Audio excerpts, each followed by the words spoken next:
This episode is brought to you by Indeed. Stop waiting around for the perfect candidate. Instead, use Indeed sponsored jobs to find the right people with the right skills fast. It's a simple way to make sure your listing is the first candidates see.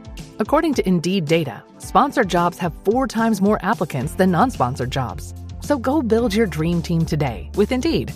Get a $75 sponsored job credit at Indeed.com/podcast. Terms and conditions apply. Hey, Justin. Hey, Andros. You know, we are a podcast, so we do not do that video thing.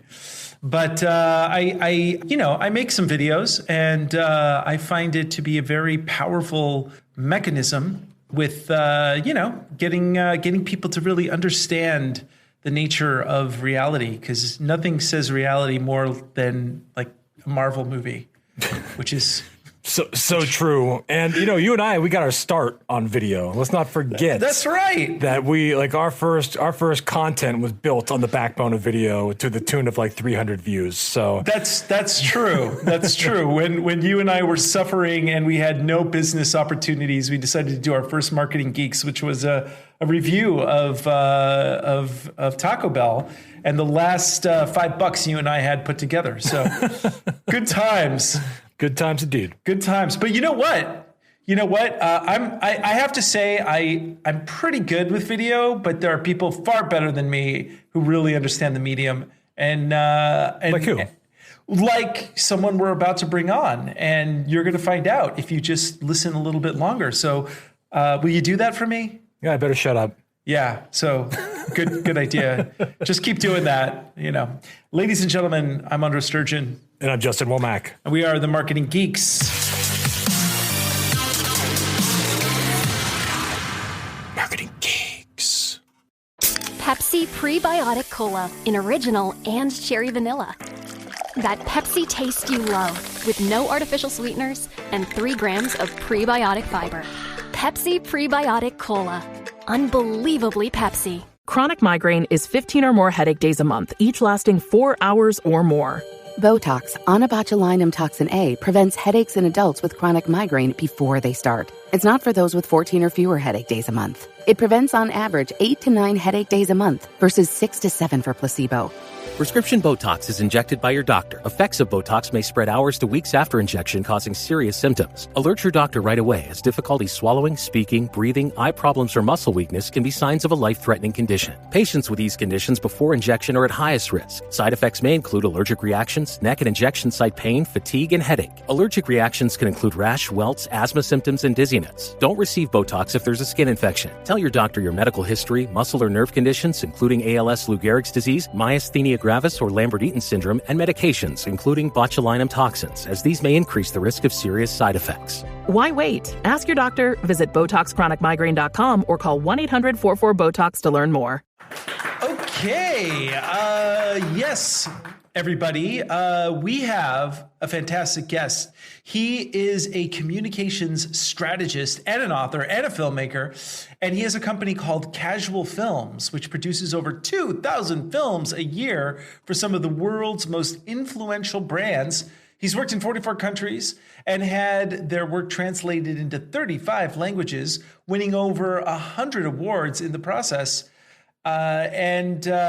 He has offices in London, New York, San Francisco, looking at expanding into Amsterdam. This guy has definitely done a lot more than I think you and I have.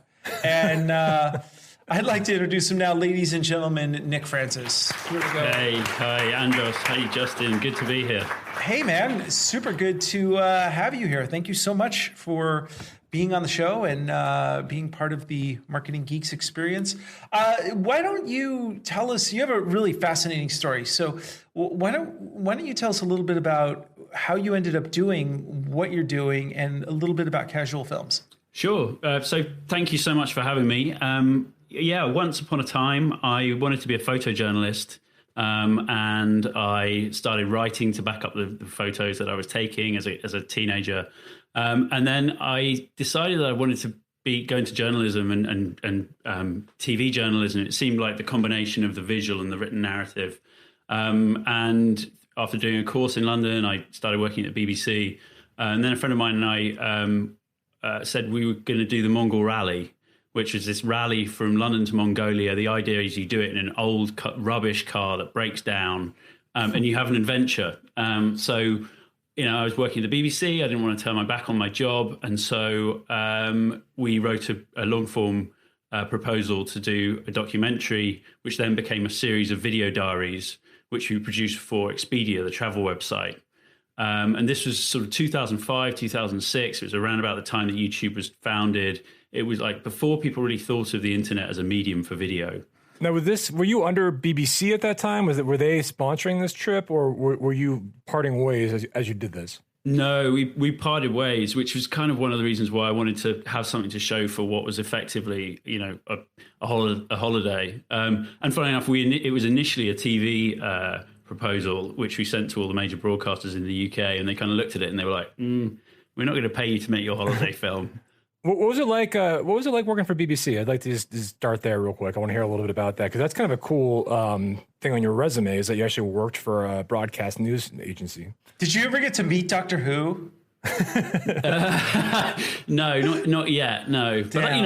But you could have. I know. I could have. I know. He could have passed me, snuck past. I walked the same corridors, I guess. But there was something incredible about being a young runner when I first started and working in live news. So I worked on BBC Breakfast News and was in a studio where these two presenters are presenting to 2 million people a day. And there's something incredibly humbling about the power of live video and the idea that at any moment I could kind of jump out in front of the presenters and wave my arms and go, bah, and it would go out to 2 million people and I would never. And back then that was the only option was you had to be you had to have fancy news equipment to be able to go live. There was no go live on your phone back then. 100%. More gatekeepers. Yeah, completely. And, one of our insights really when we set Casual Films up, which is where we kind of got to after the Mongol Rally,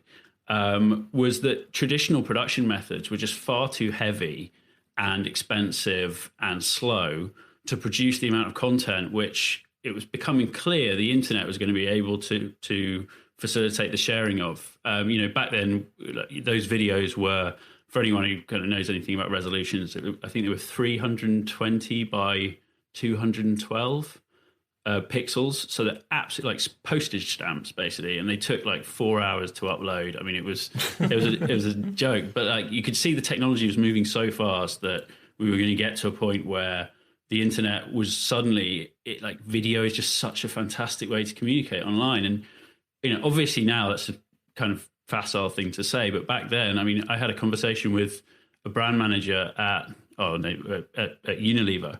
I met them at a party and I was like, you should have video on every single one of your product pages.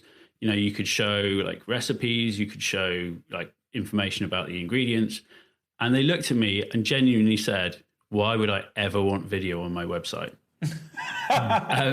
So, and that kind of, so that was the kind of, the mind frame of a lot of people when it came to video back then. And was there a part of you, because I've had that exact same experience, especially around the same time when I was working for, and I've talked about this before, when I was working for the most loved company in America, which rhymes with Comcast.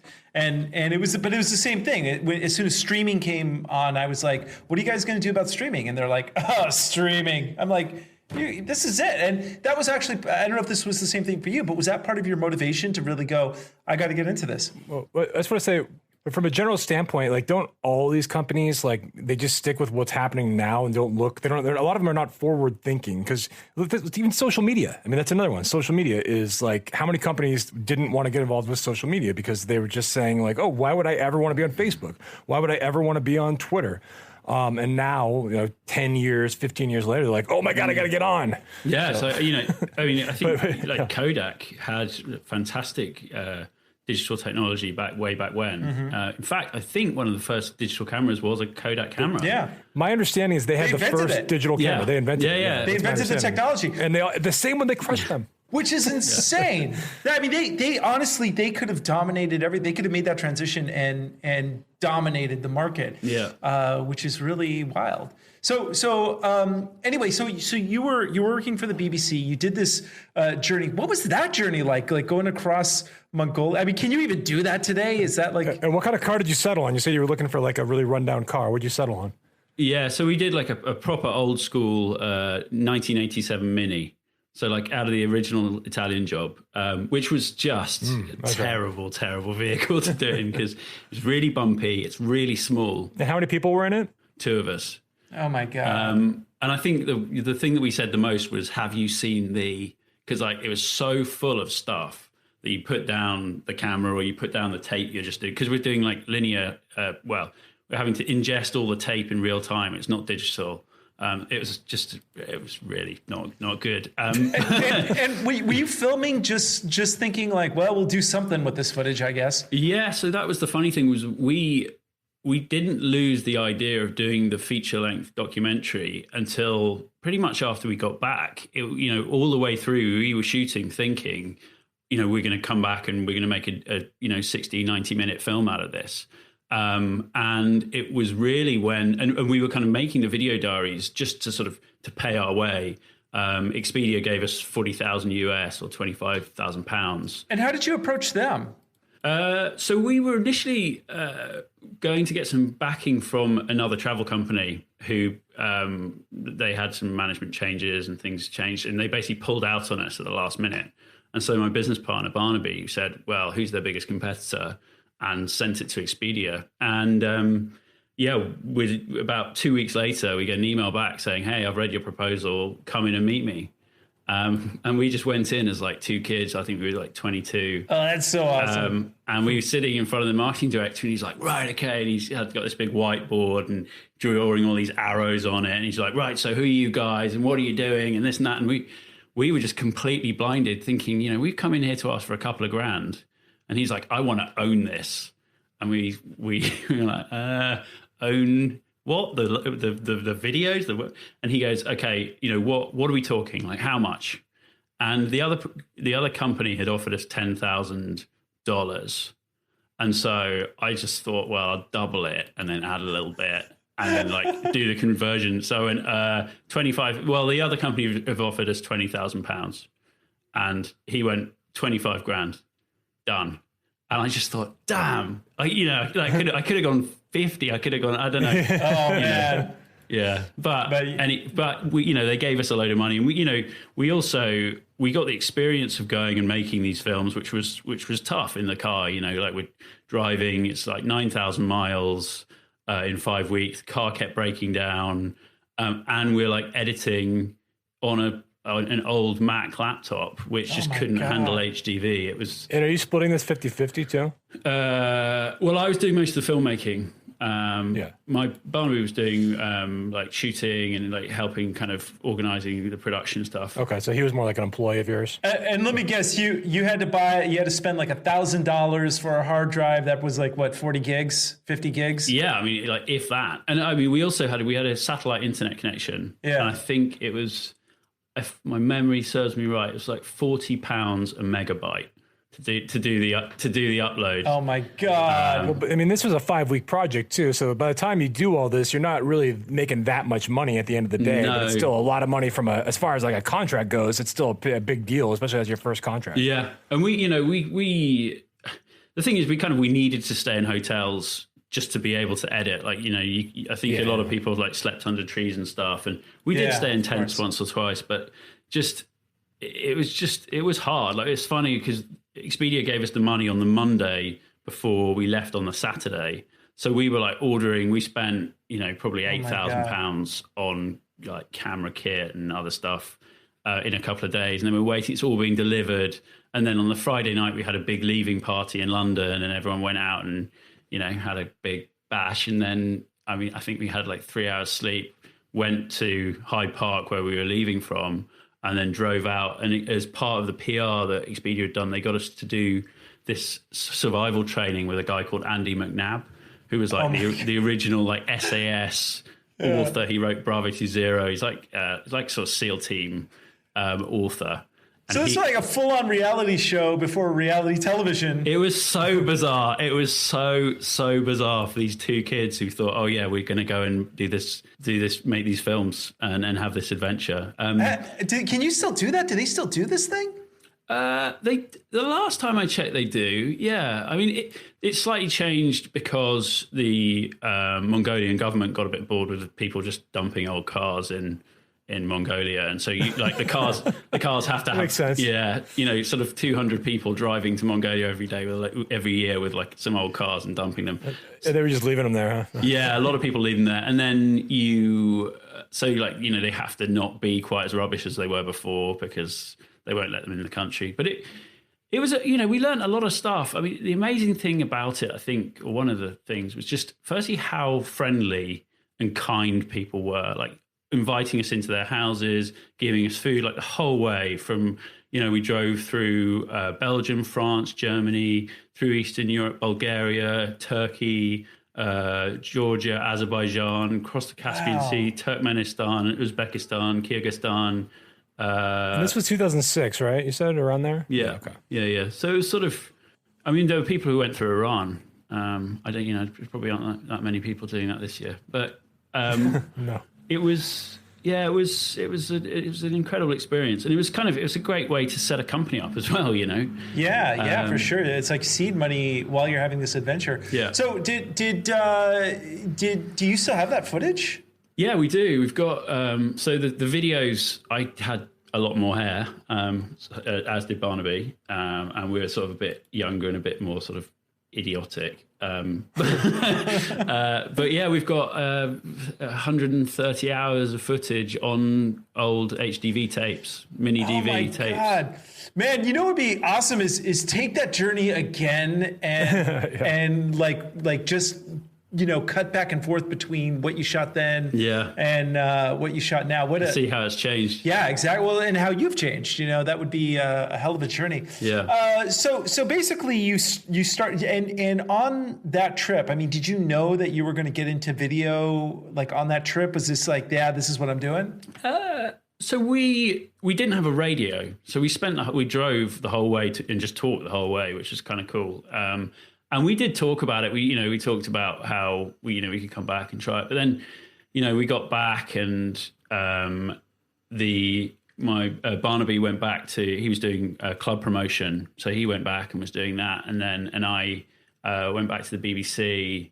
And it just seemed like that was just the coolest thing. That, we had a real opportunity. We had some cameras, we had a couple of grand, we had this great client, and we also had this insight that the internet was going to be this massive medium for video. Now, did Expedia end up using any of your footage, or like what happened with the Expedia in this at the end? So that went on. They created a sort of sub page on their website. So, and it was pretty out there, the idea that people would go to a website for a reason that wasn't just purchasing the product. Yeah. And that was something that Expedia really liked, that they could align themselves with people who, they called us their blue sky travelers. Because YouTube wasn't really a thing when you did this. Right. No, it wasn't. No. So YouTube was founded December 2005. Mm-hmm. So it was still it just wasn't a thing. Early rendition of it. Yeah. And we were lucky because they had this woman who had won their kind of blue sky traveler challenge, and she had been sent all over the world for I think a couple of years, and the journey, like the map, she'd been everywhere, absolutely everywhere, and written loads of content about it and taken photos. But they were starting to realize that they should have video, and so they said to her, hey, can you start shooting some video? And they showed us some of the stuff she'd shot, and I'm sure her writing was excellent, but her video was terrible. Like, I mean, literally, the example they showed us was her at a fruit stand, and she's like going, "Oh, look at how great these pineapples are, and these mangoes," and she's literally filming up into the roof of this like shack, and it's just like it's unusable. But it was our major opportunity because we didn't have a huge amount of show reel, but we had shown that we were that we wanted to use video.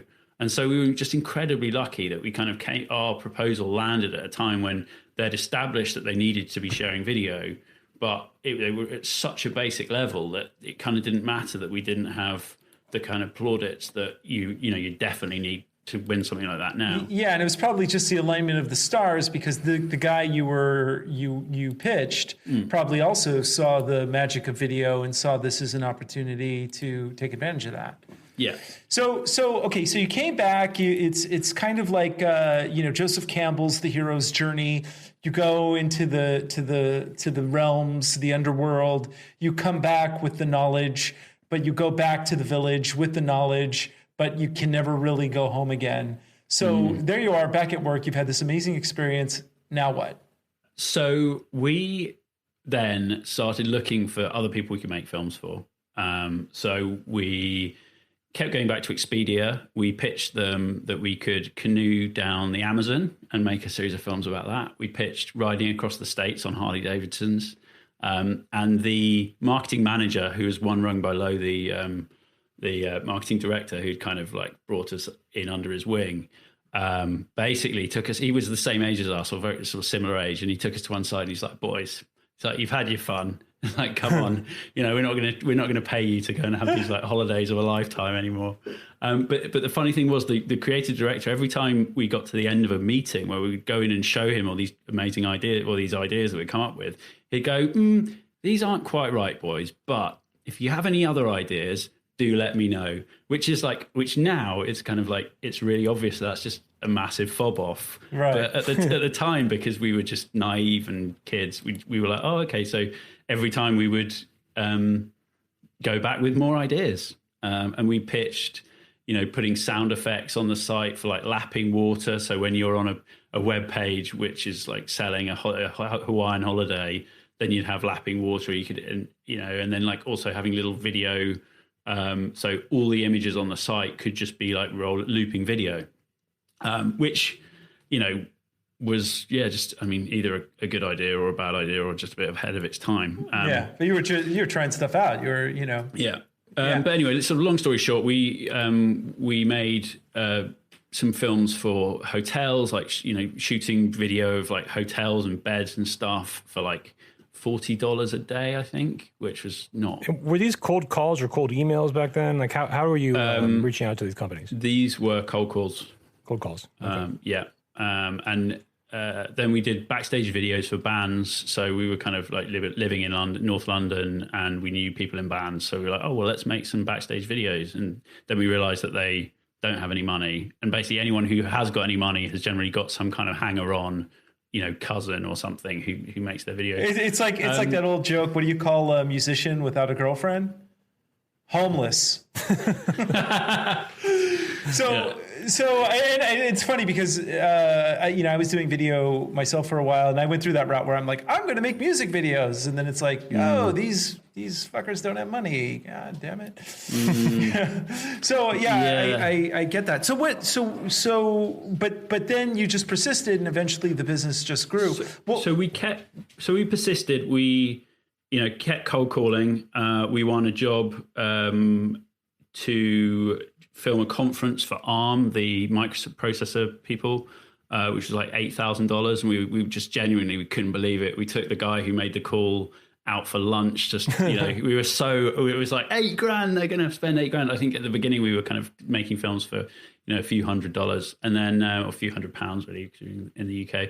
But then we pitched to a recruitment advertising agency. So for a certain size of company, they have enough money to put behind each new recruit that you can actually, when you get to sort of hundreds or thousands of people who need to be recruited, you actually get a decent budget. And so it's worth putting money behind it. It's worth having a proper campaign. And that's where, the most sort of obvious example of that is like you see the military recruitment adverts. But all large professional services firms, all sorts of companies have recruitment budgets, so they go to these recruitment advertising agencies. And we pitched one of those. We made an animation for this company, and that then won Best Work at the Recruitment Advertising Awards. And it was the second year that they'd had Best Video as a category, and our film won the Best Video category, but then it also won like the Grand Prix. And it was a time when everyone in the industry was thinking, hey, we need to be using video more. And these are the people who've made this film that's just won, and it's a lovely little film even now. So, what was? Tell me about the awards process. Did you have to nominate yourself to get in there? Like, how did you get into the awards consideration? So we did that through an agency. So the agency, that was an established pathway for them. They entered the film, it then goes forward to a panel. I mean, they're incredibly rigorous, the Recruitment Advertising Awards. I've sat on a number of different awards panels, and they are, probably the most rigorous. And they sit in a room, they discuss them, they kind of horse trade around, which one should win. And so, to win Best Work is an incredible accolade. And it really differentiated us at a time when the industry was just really opening up. And then we started doing more work.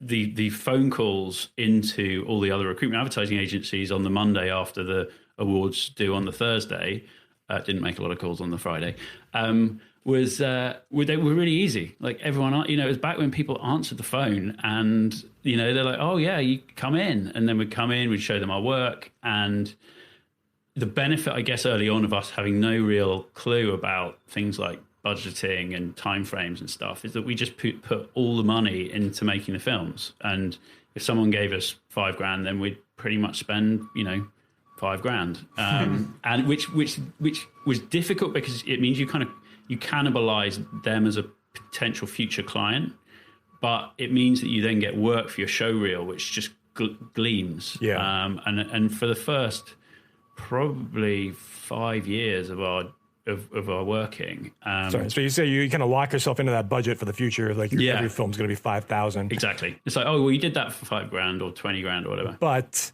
you're building this huge showcase of films from a big name client. So that if you're thinking long term, that's a very good strategy. But if you're thinking short term, not so good.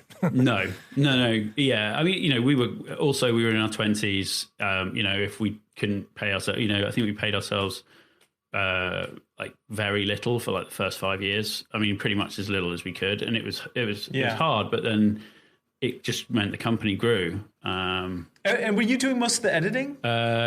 Yes. So initially, but then we started to recruit people, and the company started to grow. So we started to get specialists. Were you cutting on using like Premiere and After Effects mostly? Yeah, we used Premiere initially. Now we use Adobe Creative Suite just because it's easy to kind of round trip between all the different platforms. I love Adobe Creative Suite, except I don't love how it crashes every 20 minutes. Yeah. Well, that's true. But then, it used to crash a lot more. That's true. That's true also. Well, that process of through growing the business, a lot of people have said to us, oh, come and do this job and make no money, but in the future, we're going to give you a load more work. One piece of advice I would say is like, you never ski back uphill. And it's a bit like, you go out and you meet some nice potential spouse and you sleep with them on the first night. And then you marry her. And then you marry her and you live happily ever after. It worked out well on my count, yeah. Yeah, possibly. But also, it can be very difficult to ski back uphill, basically. Yeah, as a filmmaker friend of mine said once, never work on spec because you can't spec to get paid. Yeah. Yeah. Well, and I think I heard this, and I'm probably going to butcher this analogy, but basically, if you're pitching yourself as like the Walmart of your industry, and then you want to transition and become like the highest end Tiffany's of your industry, it's not a very smooth transition because the clients that you've attracted in the beginning are attracted to you for the low budget, and now all of a sudden it's like, oh, now I want to charge tons of money. So it's a much better approach to start high. But however, you do have to build some credibility. So in the sense that if you're going low, it needs to be like only the first set of clients are going to get this, and then I have to like either rebrand or move in a different direction. So what was the turning point when you like said, you know what, fuck this, I'm going to go for the big bucks, and you decided you were going to charge way more money? What was that transition? I think because we made these films of a high standard, and this was kind of one of our insights really, was like using modern technology, camcorders and laptops, and a bit of creativity, you can make really, really high quality work.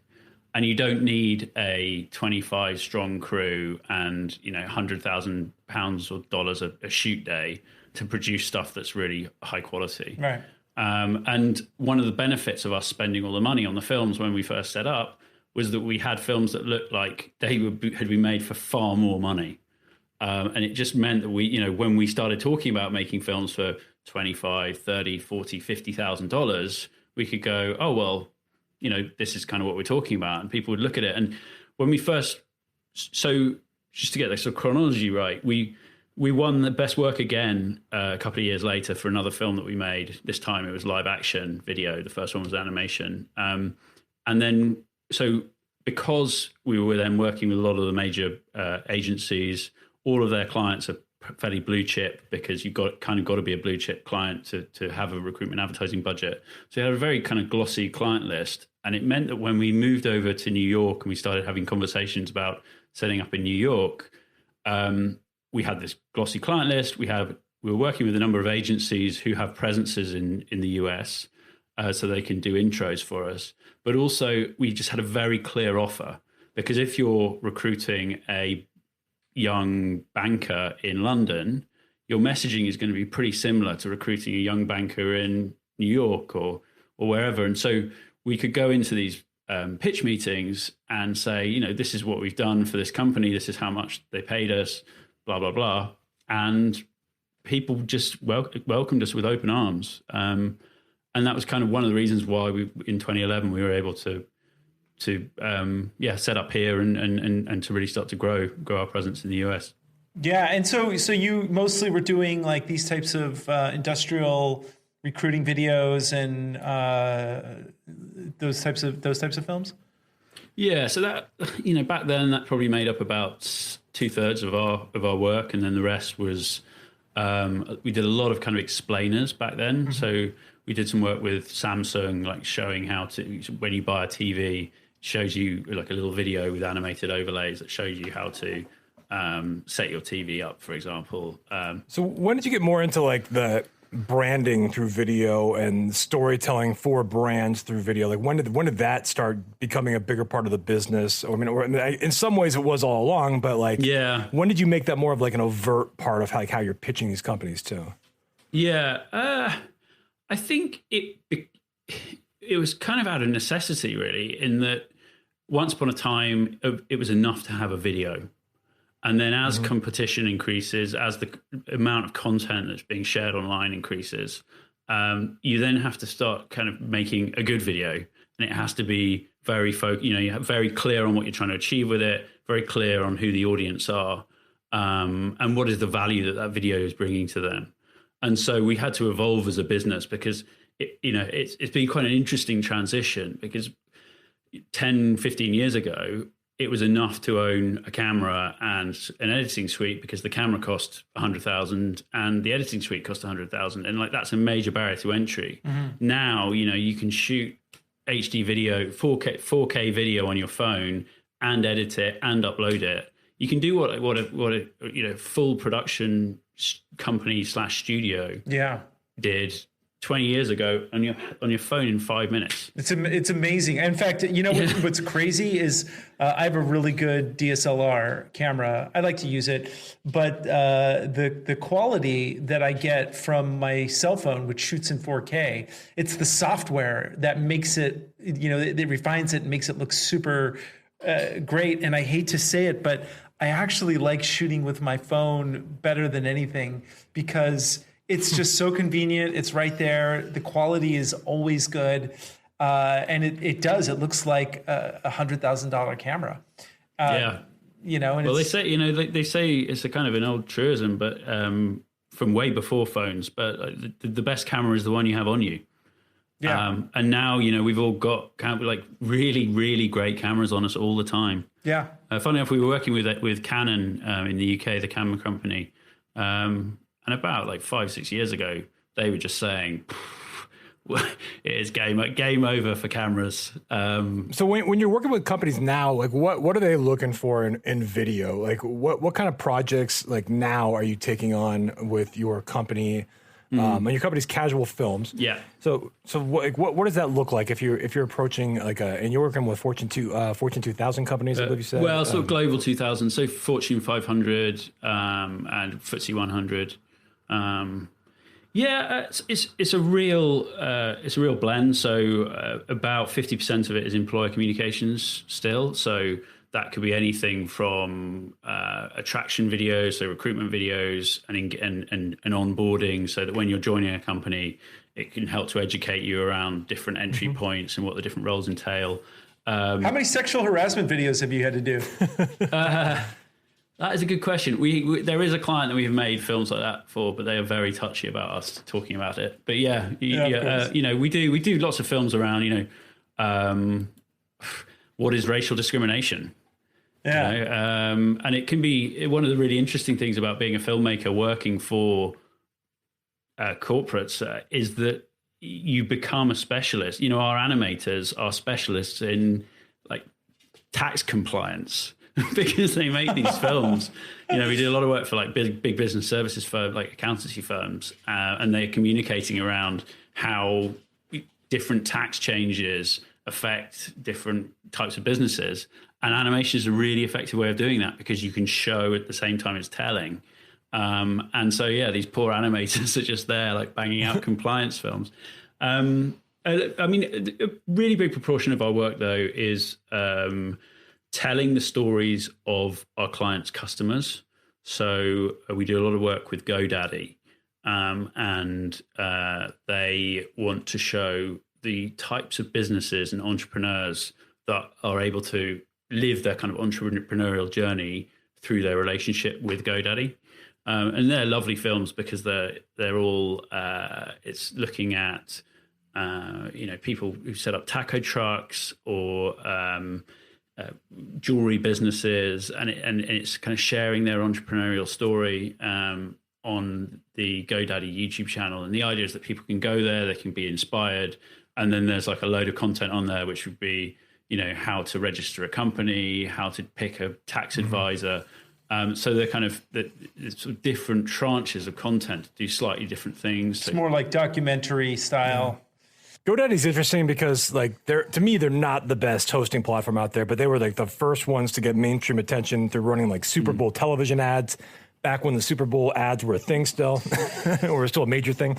And they put tons of money into advertising and video, and they're in front of all that. But there's better priced hosting platforms. There's other platforms that I think are better in general, but GoDaddy is the best at marketing them. Yeah, they're doing some really interesting stuff with their content marketing, and I think they're really they're one to watch for sure. So let me ask you this question: how do you approach a job when you land a client? Let's say they call you or you call them or whatever. Do people mostly call you now? Is that we get a lot of referrals? Yeah. Okay. And return repeat customers. Repeat, yeah. So about 85% repeat. How big's your team? So we're 50 people. 50 people. Wow. Okay. Yeah. So when you approach a job, tell me the process. Everything from like, okay, you got the job, you're meeting with the client, you look at the product. What's your whole process on how you figure out how to tell the story, and all the way to like when you're filming to completion? How many team members on a job, the sample job? So the team is made up of, we have a series of different teams of 7 people, like between 5 and 8 people. And each of those are led by an executive producer who are it's like an account director, if you like, from a traditional agency.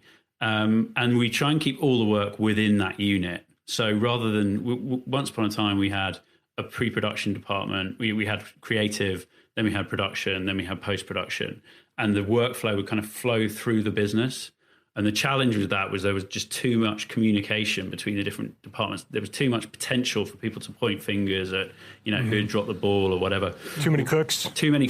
Yeah. And, and post always wanted to be in on the initial conversation, and the creatives always kind of bemoaned the work that the animators had done because it wasn't quite how they'd And you got that one douchebag who feels left out if they're not CC'd on the email, right. And then they send that passive aggressive email like, blah, blah, blah, blah. Yeah, exactly. And so if we just have this 7-person team, led by the executive producer, and then underneath them might be a couple of producers, an editor, a filmmaker.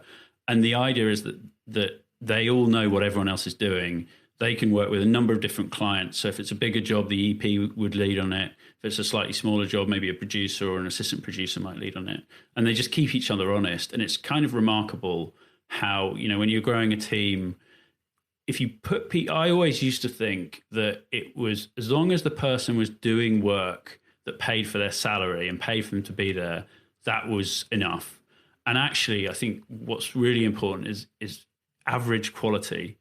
And every new hire you make has to improve the average quality of your team, because all of a sudden everyone else pulls their socks up and gets better.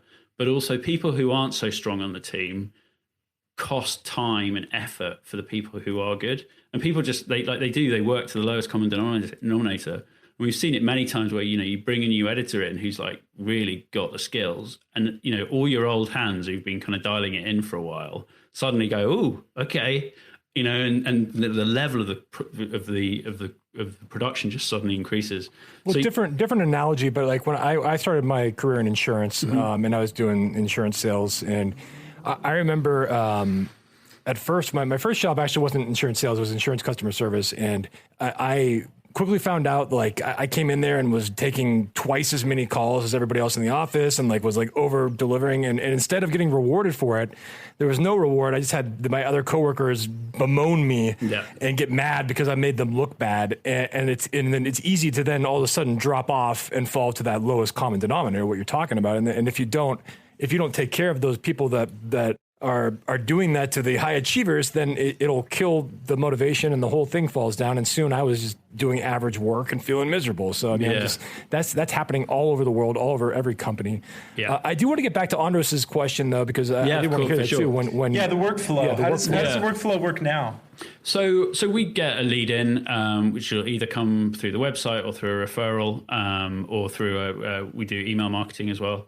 And then we'd have a kickoff call with the client where we would establish what they're trying to achieve. So we go through a briefing document that's got, what are the objectives of the project? What is the background? Who are the target audience? What is some of the work that they've seen that they might like or feel is right? And we would then go away and come back to them with 3 different creative ideas. Which might have different timeframes attached to them and also different budgets. So do you have like storyboards, or do you just have like a document that just kind of lists the ideas? It depends on the project, because if the project's of a reasonable scale, or if it's animated, we try to do storyboards because you want to try and reduce the amount of surprises.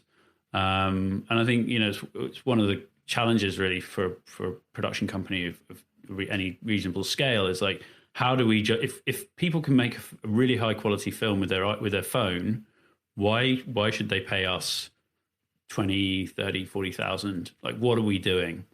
And no surprises, absolute security on the final delivery, and just a very smooth workflow so they know where they're at all the way through.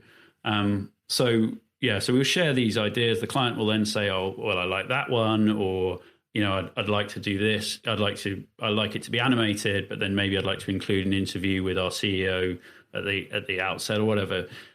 We would then go away, plan the production, and have a shoot or do the animation, send them the initial cut. They can then feed back on that. And we work through a series of rounds of amends. I mean, we say that everyone gets 2 rounds of amends, but in reality, as long as it's not taking drastically too long, and then we would get to a place where they're happy with it. But we've made over 10,000 films over the years. Wow, which is kind of crazy. And when you think that we came to it as we were just 2 kids in with a camcorder in a Mini. We had no idea about making films, really. I mean, I did some production work when I was at the BBC, but I certainly didn't understand the mechanics of making sort of these corporates. And the good thing about that is we've refined our process to be absolutely fit for the purpose. So we've made a lot of mistakes, and they're mistakes hopefully that we're not going to make again. What are some of the biggest mistakes that you think you've made? If you can go back in time and tell your younger self, what would be those mistakes? So I think the big crashing mistake, which frankly nearly killed the company, was when we were winning all those. We just won these awards, and everyone wanted to work with us. And I think because I came to it as a filmmaker, and because we came to it as filmmakers, we thought, well, if the final film is amazing, if it's like really glossy and exciting and wonderful, then the process to get there kind of doesn't matter, because they're going to see the film, they're going to have their socks blown off by it.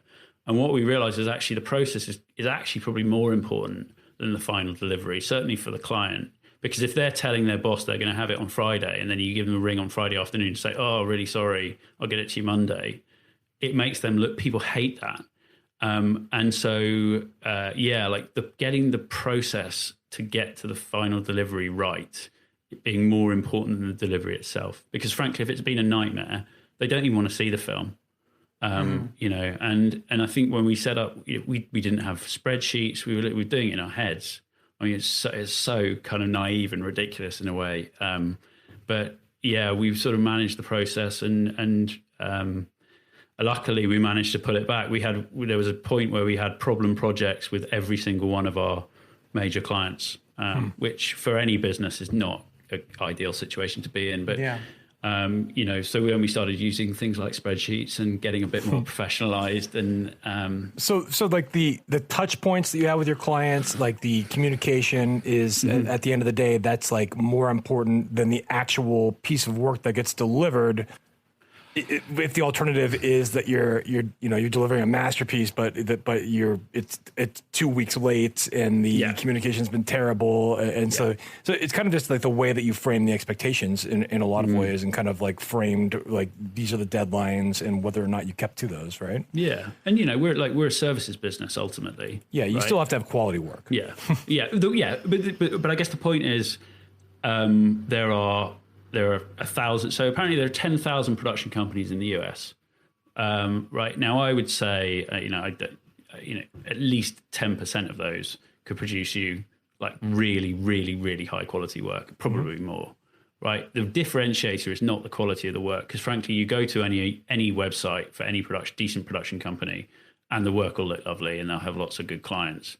The thing that really differentiates us, or what we try to focus on, is making sure that we hire people who are the very best, because they then give our clients the best possible experience, and then the work as well is hopefully tangibly of a better or of a standard where they're able to say, yeah, that's good. Where do you find people mostly? It's probably our biggest challenge as a business. Is finding good people. We use so we've been using ZipRecruiter, which has been really useful. That kind of aggregates your ad across the internet. Do you have a physical office space in San Francisco, or? So we've got big studios in 2,000 square foot studio in London, 4,000 in New York. We just moved into an office in LA. About 3 days before we had to move out of it. Wow. And then we were in a WeWork in San Francisco. Okay. Yeah. Fantastic. So tell me, first of all, have you thought about doing your own piece of work, like maybe a narrative, or have you thought about just making your own movie, or are you just pretty happy? That's interesting. So it's funny you say that. There have been a couple of times, and I've still got plenty of life ahead of me. When I look back on the things that I regret, the 2 videos that I didn't end up making, which because there was just no money at the time, and I wish there was one on the Uyghurs in Western China, who are like the Muslim, majority Chinese, and we were going to go and make a film about them back in sort of 2005, around about the same time as the Mongol Rally, and I just didn't do it. And now, obviously, that's such a kind of hot topic. And then the other one was a documentary about these Buddhist monks in Myanmar who are being, perpetrating the most terrible atrocities on the local Muslim population. And it was kind of it was when it was just kind of starting, and we were going to go and do that, and we didn't have any money. But now, interestingly, I was having dinner with some friends of mine the other night, and they said, "Hey, we want to make this film about cowboys," because my friend's uncle was a rodeo cowboy. And I thought, wow, and so we've been looking into that. So we're currently doing a bit of pre-production on a film about rodeo cowboys. Oh, how neat! Yeah, it's kind of cool. Well, tell me. And so you actually wrote a book about this whole subject. Yeah. And the book is called The New Fire, which you can get on Amazon. Harness the Power of Video for Your Business. Tell us a little bit about the book and what you go into there. Sure. So about 10 years in, I realized that there was just a real knowledge gap. Not so much with the people that we were working with directly in the companies we work with, but in the senior executive team, because video has kind of happened so fast, or modern online videos happen so fast. A lot of those people just don't get it. And it came to a head. I was pitching to a big pet food company in Switzerland. There were like 40 people in the room. And I was telling them all the different things they could do. They had some fantastic stories to tell. And at the end of the meeting, the guy who'd organized it came up and said to me, "Look, I completely agree with you, but my boss, if I give him an advert that has any of this stuff in it, he just wants the logo, he wants to open on the logo, he wants the housewife to say, oh, I give Tiddles this brand of pet food because it makes her coat so shiny." And it's just like, I thought you were going with another place when you started that sentence. Sorry. What kind of advertising campaign is this? My gosh. Yeah. So anyway, I started writing the book. The reason it's called The New Fire is because our understanding of the world is completely underpinned by our ability to communicate stories. And at about 400,000 years ago, when we first harnessed fire, it did two things. Firstly, it lengthened the day, because without fire, you kind of go to bed when the sun goes down. But also, it allowed us to get far more nutrients from our food, which then allowed our brains to grow. So at a time when we had more time to use it, we also had our brains were developing the ability to think abstractly.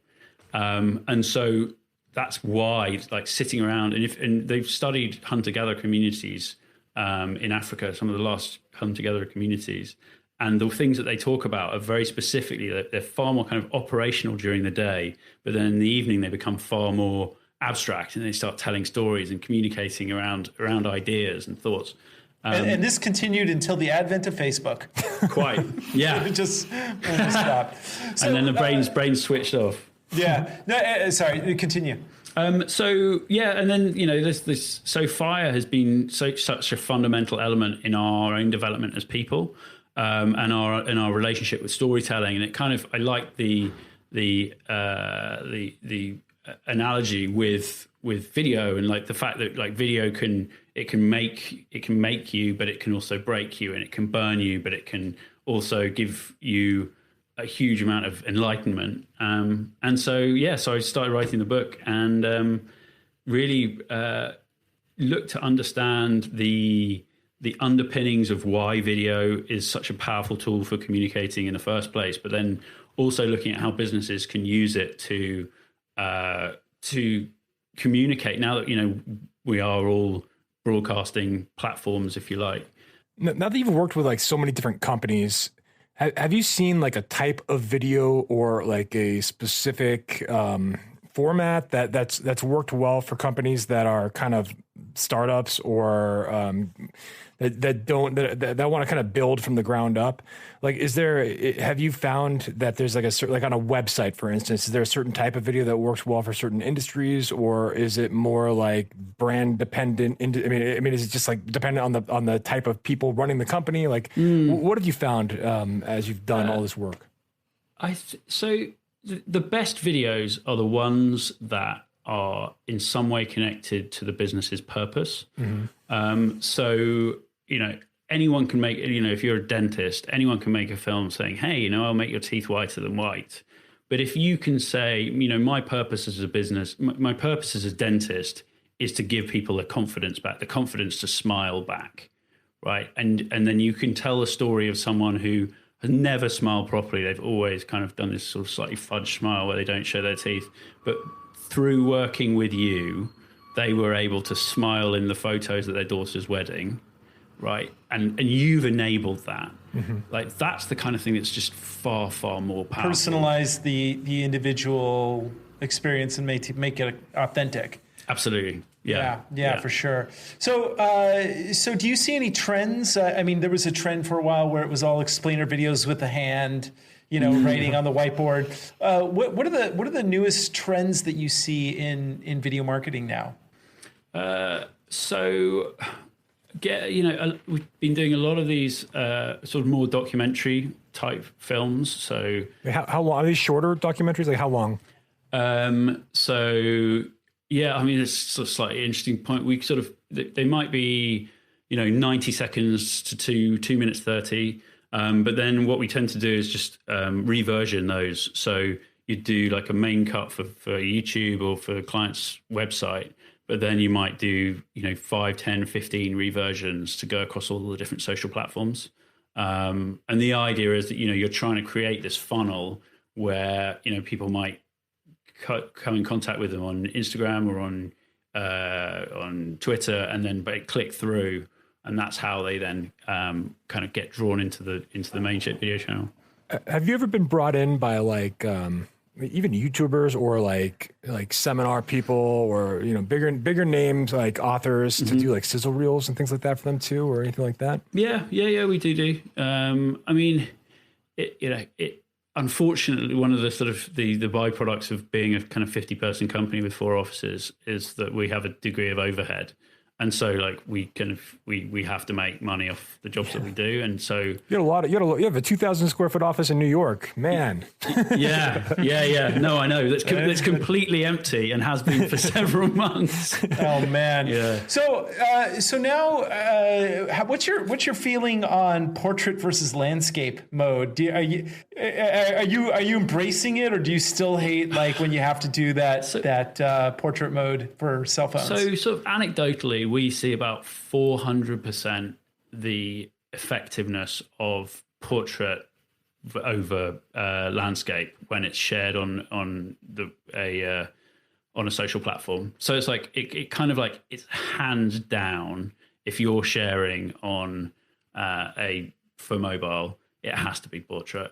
And as a filmmaker, we see the world in landscape, and it's like we're not going to see TVs going portrait anytime soon. Right. But as a marketer, like you're leaving a lot of potential on the table if you're not shooting portrait for mobile. Now, is there what do you see that's coming next? Like in this, is there anything that you're looking at as like a future trend that could possibly stem from video into the next iteration? Like, could video transition into some sort of augmented reality tech or AI storytelling or anything like that? Is there anything that you think could happen like that? I mean, look, ultimately, we're trying to create engagement with our audience, and so anything we can do which it moves beyond just pure gimmickry. I think one of the problems with a lot of the those technologies that have been used for marketing in the past is that once you've used them and you've seen them for 30 seconds, it's a bit like, okay, great, I'm just going to go back, and it's one of the reasons why like a really powerful, great, well-told video. It's just so sticky. It's like, you can go and you can have an experience where you travel around as like a 3D environment online, and it's great. But like, okay, so I can pick up a gin bottle and I can pour a gin, but I can't drink it. And the graphics aren't anything. Well, not yet. We're getting there. But I would say, like, if you can kind of take it back to first principles and say, well, how is this going to seriously enhance the experience and the engagement with your audience, then I mean we're looking into how we can enhance virtual spaces with video and with and kind of incorporate like LinkedIn and networking, so that we're sort of trying to recreate the conference experience, but for virtual. Yeah, especially now, because I mean, so many conferences are forced to be virtual right now, at least for the time being. So, yeah. And then there's interactive is interesting. I think there's something, we've made a series of interactive videos which can be really useful for helping people to kind of, experience a first day on the job, or there was a really excellent project called Try Life by a guy in London, or actually he was based in the UK, and he got really frustrated. He's a social worker. He got really frustrated with these like young kids who'd make really stupid decisions, like they'd go out with a knife, or like the girls would carry guns for their boyfriends, and like you get caught with a gun in the UK and it's like mandatory prison sentence. You send an 18-year-old girl to prison for like 5 years, it just doesn't end well. And this guy was working with these kids, and he's like, look, and we're going to create this platform where you can try life. And so you go through these different scenarios, and it worked really, really well. And like something like that, where like you're using technology to like directly improve the experience. Yeah, but it's also giving somebody the ability to walk a mile in someone else's shoes. I've been reading a lot about VR experiences with people who have been arrested for like spousal abuse, and so they put them in an experience where they're the spouse or they're the child getting abused, and it's like the best type of therapy imaginable. And I mean, I really see that, but it's not quite there yet. And as I've often said, it's until I can wear some sort of suit or plug something into my brain and then have sex with Scarlett Johansson, I'm not buying it. Just not interested. That's the bar. Pretty much. So, okay, well, we got to wrap up the show. I mean, this is super fascinating. Well, let me ask one last question here. Do you ever regret not just going on YouTube from day one and building up a huge channel following and becoming a YouTube star and just making money like that? Or is that ever a regret? I mean, the great irony is that we were, like those 15 films we made, we were YouTubers before YouTube was even a thing. Like we made this video diaries. Do you ever see that South Park where they all the original YouTubers were like trying to get paid for it, and they all, I don't know, before YouTubers made money, like there was a whole handful of videos that had like millions of views and went viral, but no one got paid for it. And now, like there's YouTubers that I know that are making $30,000, $40,000, $50,000 a month, and so it's crazy how that's kind of evolved over time. But, no regrets there. I mean, you've built an awesome business. So I love the business. I don't know. I don't like sharing. I don't know. I just have this sort of slight thing about kind of sharing stuff about personal life. Yeah. Not that I'm perfectly happy to tell you anything just because you're normal. That's the idea of like walking around with a camera filming stuff all the time. I started going down that path. I'm like, I'm going to see if I can be a YouTuber, and the amount of work and the amount of stuff I had to it's just like, man, insane. I don't need to. You have to produce content every day on YouTube. That's insane. For years. Yeah, and eventually you have to do that video because you pissed off the wrong people. And then you're like, I'm sorry, I just want to say. And then you do the fake tears. And super fascinating. Where can we find you? Where, like, if somebody wants to get a hold of you, and you have like a charity too, like you do the Casual Films Academy. So we train young people in filmmaking, and we make films for local charities. So we take our industry it's interesting, this time is kind of quite prescient, but in representation from minority backgrounds in the video production industry is incredibly poor, because it's very hard to break into. A lot of companies expect you to do unpaid internships in major cities. It's kind of, it's like a massive barrier to entry unless you're kind of got significant kind of wealth behind or backing behind you. So we set up this charity to train young people in filmmaking, so they get the experience of working with a professional company, but then we make a film for a small local charity that wouldn't be able to afford it otherwise. So the charity gets the film, the kids get to the experience of working for an actual client who has a brief, and who we do an unveiling for and all the rest of it. So it's a really nice example of a win-win. That's the Casual Films Academy. And funny enough, it's something which we've always funded it out of our cash flow as a company. And I think as one of the results of, what's been happening over the last few weeks is that we're very keen to really double down on it and like kick it off, get some proper funding for it. and do it, all the time, really. That's cool. What's your prediction for what's going to happen from here? What's your 5-year prediction? For casual or for the world? For the world. I'm quietly optimistic that we are going through a challenging period of readjustment. I think the internet ultimately will be a force for good, and we just need to work out how to use it. And in the same way that when cell phones first came out, they were ringing all the time and people would just answer them. You'd be halfway through a conversation, people answer them. Then we realized that the etiquette is that you have it on silent and you get back to people. And we just need to work out how this whole thing needs to work. And well, we need to kill Facebook. That's step one, right? There is neighbors. There is, yeah. Well, they're actually a client. They're a very lovely company. Yeah. And Mark Zuckerberg is not an alien android. Yeah, there are definitely challenges around communication online, and I think those massive multi-billion companies, 100 billion companies, have got very rich off monetizing other people's content and other people's lives, and they become very powerful so fast that they didn't even realize the power that they accumulated. I think is one of the things too. I don't think they even do now, to be honest. Yeah, they may not. They may not still understand how powerful they are. And that's because it makes people crazy, and generally humans tend to go crazy collectively and regain their sanity one by one. Yeah. And it's anyway.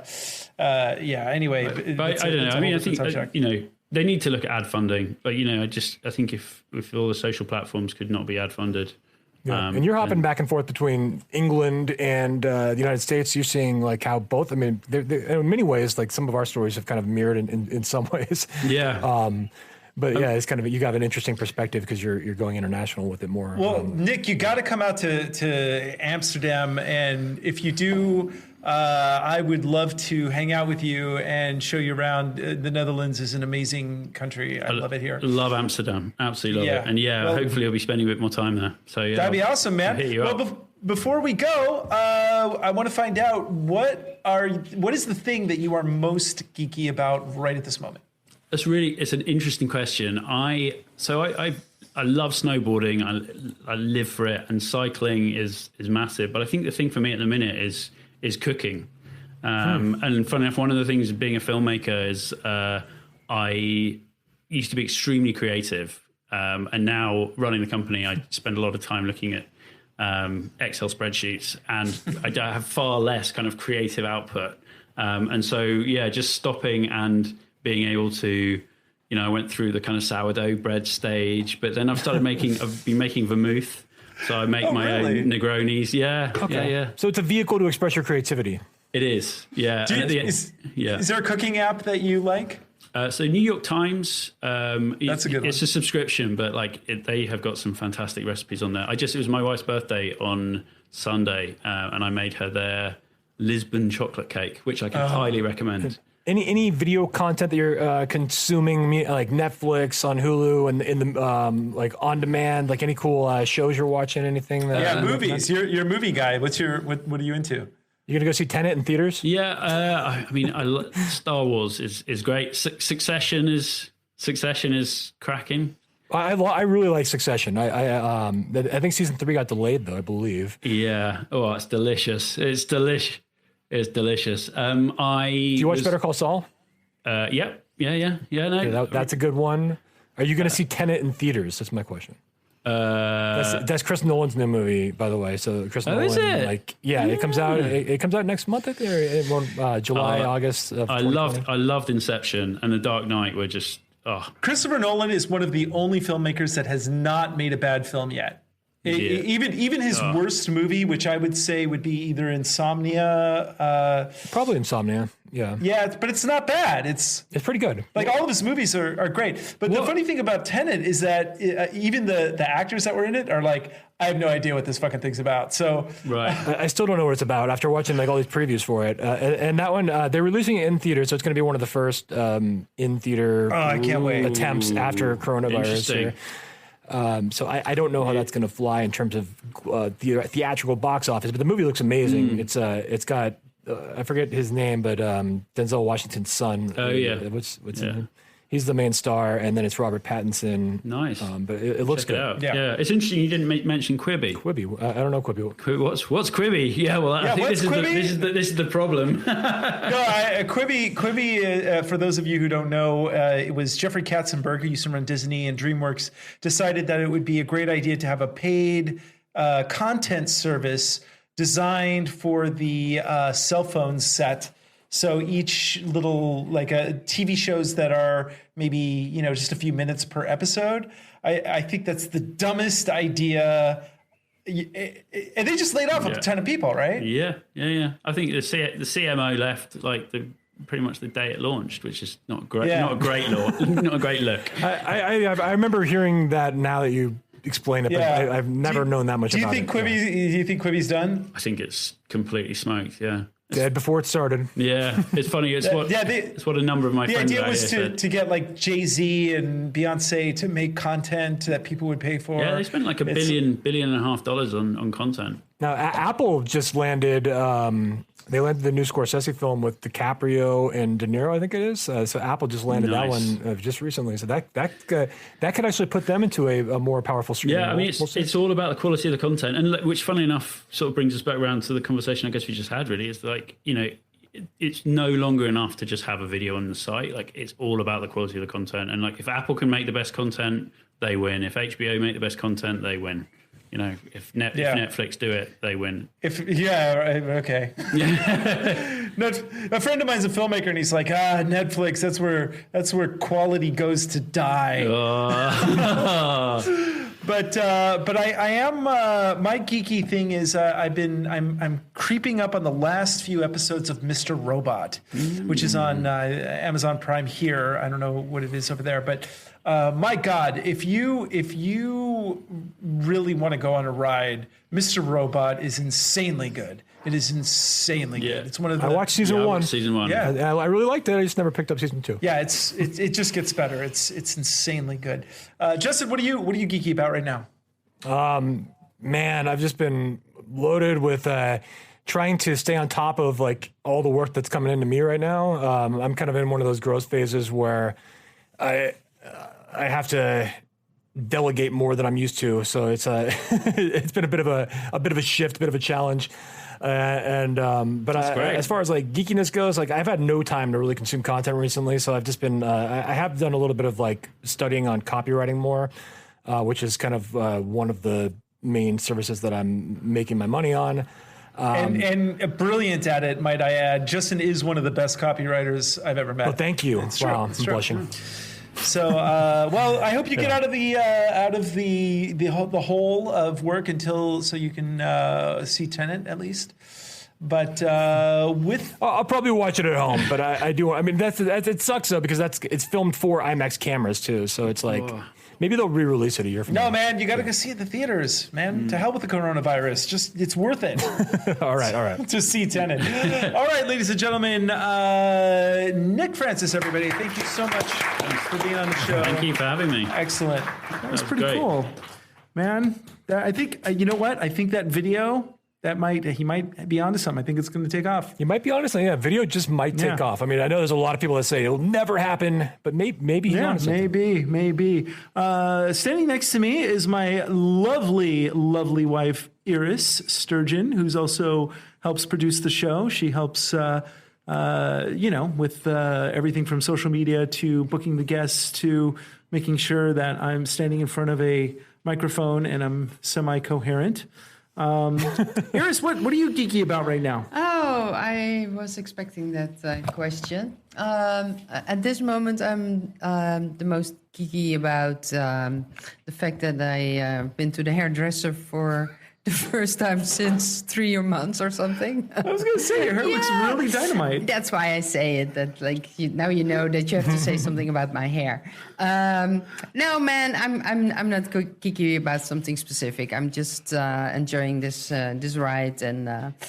actually, how's the podcast going? Because you launched your podcast, right? Yeah, it's going very well. I launched my 4th episode. I got 10 subscribers and 400 downloads. Yay! But it's the start. And I looked up the subscribers from this podcast on Castbox alone. There are almost 1,400. And how many downloads do we have here? Just we have 315,000. Yeah, wow. It's amazing. And I can tell, guys, really, we got like this week 5 requests from super cool guests again, and I'm started booking again. So we're now booking for somewhere in end of August, September, I think. Thank you for producing the show. Anything else you want to tell us? No, man, I'm just super happy. That's it. Yeah, me too. Thank you, Iris. Yeah, Iris Sturgeon, everybody. The lovely and talented Iris Sturgeon. All right, man. So I guess that's it. That's another. I guess that wraps another episode. Another fine episode of the Marketing Geeks. Any words of wisdom you want to leave us with?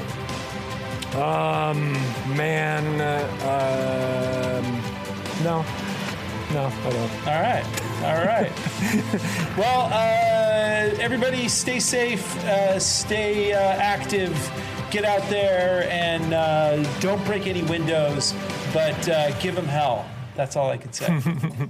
And stay classy. Marketing Geeks, come on, bring your friends. We'll learn marketing from distant lands.